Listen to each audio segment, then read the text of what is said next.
So hi hello friends welcome to all. So இன்றைக்கான இந்த video பதிவில் என்ன பார்க்க போகிறோம் அப்படின்னு பார்த்திங்கன்னா, நம்மளுடைய டிஎன்பிஎஸ்சி தமிழ் ஃப்ரீ டெஸ்ட் பேட்சில் நம்ம 9th வரைக்கும் ஃபுல்லாக கம்ப்ளீட் பண்ணிட்டோம். தமிழ் நியூ புக் வந்து 9th வரைக்கும் ஃபுல்லாக டெஸ்ட் வச்சு கம்ப்ளீட் பண்ணிட்டோம்.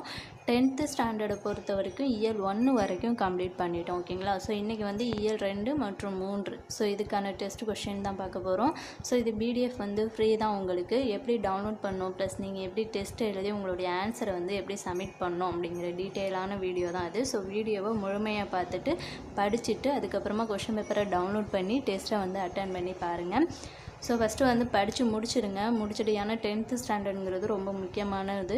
ஸோ அதனால் படிங்க. படிச்சுட்டு டிஸ்கிரிப்ஷனில் பார்த்தீங்கன்னா கொஷின் பேப்பர் லிங்க்குன்னு இருக்கும். ஓகேங்களா? ஸோ அதில் போய்ட்டு டவுன்லோட் பண்ணிக்கோங்க. இயல் 2, 3 2 கொஷின் பேப்பருமே இருக்கும்.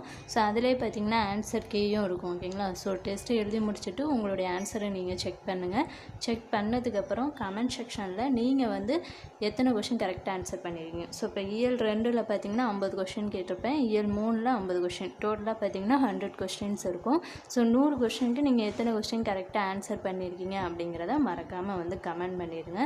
ஸோ உங்களுடைய நேம், டிஸ்ட்ரிக்ட், நீங்கள் வந்து எவ்வளோ மார்க் எடுத்திருக்கீங்க அப்படிங்கிறத கமெண்ட் பண்ணுங்கள். ஓகேங்களா? ஸோ இந்த வீடியோ யூஸ்ஃபுல்லாக இருக்குது, கொஷின் பேப்பர்லாம் நல்லா இருக்குது அப்படின்னு நினச்சிங்கன்னா நம்மளுடைய சேனலை சப்ஸ்கிரைப் பண்ணிவிட்டு நம்மளுடைய டெஸ்ட் பேட்சில் வந்து ஜாயின் பண்ணிக்கோங்க. Thank you to all.